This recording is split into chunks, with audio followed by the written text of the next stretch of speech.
spare parts. Let's say for example for compressor.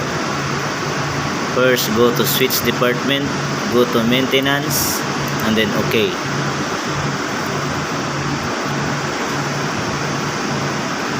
After that, go to components, and then to much easier for you to check the spare parts, just put percent and then compressor type, let's say for example compressor, and then percent again. This one, type in the name and then okay.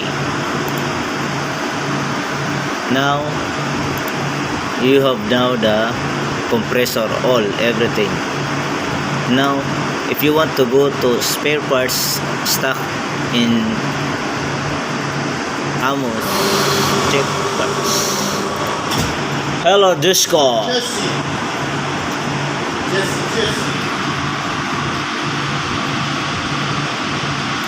From general go to parts, this one.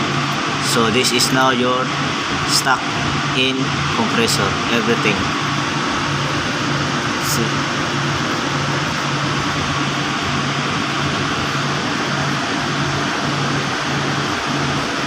This one all.